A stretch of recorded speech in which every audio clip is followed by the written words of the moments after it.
பத்திரிகை நண்பர்களுக்கும் ஊடக நண்பர்களுக்கும் வருகை தந்திருக்கின்ற சிறப்பு அழைப்பாளர்களுக்கும் இந்த மேடையில் இருக்கின்ற இந்த படத்தின் குழுவின் அனைவருக்கும் என்னுடைய அன்பு கலந்த காலை வணக்கத்தை தெரிவித்துக் கொள்கின்றேன்.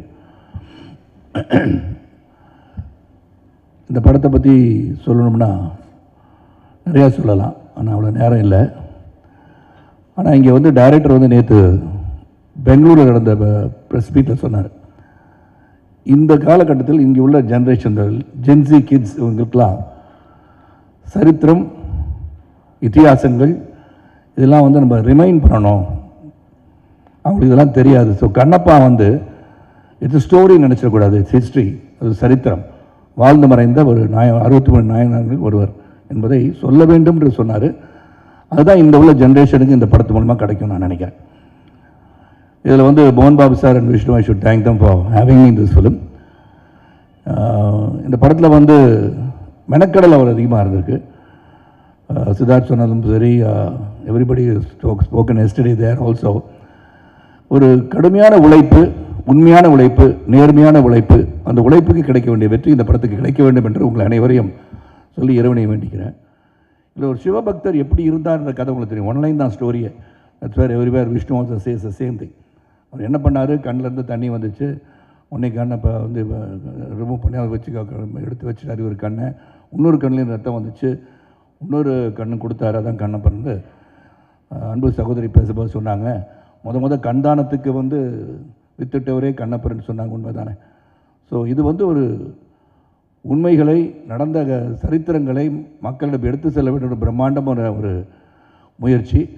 இதை பற்றி அதிகமாக வந்து விஷ்ணு வந்து research on Kannappar and Vishnu எதை எடுத்துக்கிட்டாலும் அதில் வந்து பண்ணப்படுற மெனக்கடல் வந்து உண்மையிலே வியக்க வச்சதுன்னா சொல்லணும். நான் நியூசிலாண்டில் வந்து இவ்வளோ பேரை கூட்டிகிட்டு போயிட்டு படப்பிடிப்பு நடத்துறதுன்னா சாதாரண விஷயம் கிடையாது.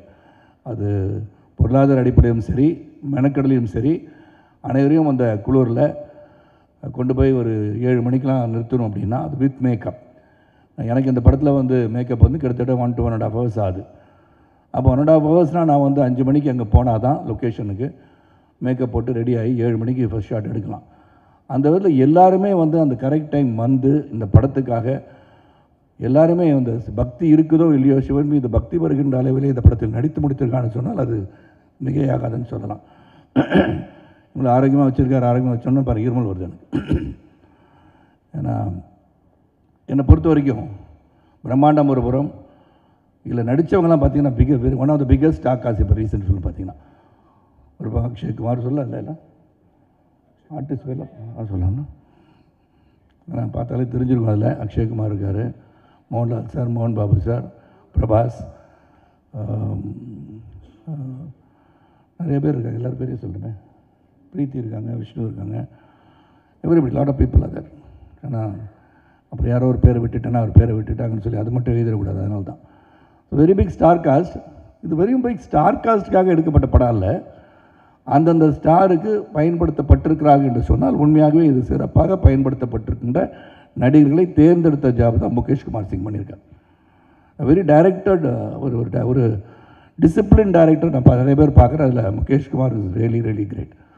ஏன்னா அவர் வந்து ஹிந்தி தான் பேசுகிறாரு, இங்கிலீஷ் பேசுகிறாரு, தெலுங்கு படத்தை டைரக்ட் பண்ணுறாரு, அண்ட் பேன் இண்டியா லெவலில் ஹிந்தி டப்பிங்கில் இருந்து கொண்டு அதர் டப்பிங் லாங்குவேஜ் எப்படி பண்ணணுன்றதை உன்னிப்பாக கவனிக்கிறாரு. அண்ட் மேக்கிங் அவ்வளோ பெரிய பிரம்மாண்டங்களை கொடுத்தவர். ஒரு படத்தில் இவ்வளோ பேர் நடிக்கின்ற ஒரு படத்தை இயக்குகின்ற வாய்ப்பு அவர் கிடச்சிருக்குன்னு சொல்லி அவர் பெருமைப்படுறாரு. எங்களுக்கு அவர் கூட ஒர்க் பண்ணது நாங்கள் பெருமையாக தான் கருதுகிறோம். அது மாதிரி கேமராமேன் ஷெல்டன், எடிட்டர் ஆந்தனி வந்து இன்றைக்கி தான் ஃபஸ்ட் டைம் அவர் மேடையில் பேசி கேட்குறேன். So it's a wonderful gentleman. இந்த டீம் ரைட் ஃப்ரம் மோகன் Babu sir to Vishnu to Preethi has done a great job and she looking very beautiful on screen. பார்த்தீங்க இங்கேயும் அப்படி தான் இருக்காங்க. And on screen also she looking very good. Action scenes பாருங்கள், அதுவும் பார்த்தீங்க டீசரில் இருக்கனால. So she has done a wonderful job. Vishnu எல்லாருமே ஒரு மெனக்கடல் அதிகமாக இருந்திருக்கு. பிரபுதேவா மாஸ்டர் 3 பாடலுக்கு வந்து காட்சி அமைச்சிருக்கான்னு சொல்லணும். அதில் எப்படி ஆட வச்சுருக்காருன்னு அவர் தான் சொல்லுவார்.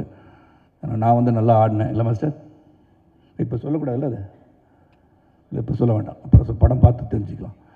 ஸோ நல்ல ஒரு படம், மெனக்கடல் அதிகம், உண்மையாக உணர்வோடு அனைவரும் நடித்திருக்கின்றோம். இறைவனை வேண்டி இந்த திரை காவியம் ஏப்ரல் 25ஆம் தேதி பிரம்மாண்டமான வெற்றி பெற வேண்டும். இறைவனை வேண்டி விடைபெறுகிறேன். நன்றி, வணக்கம்.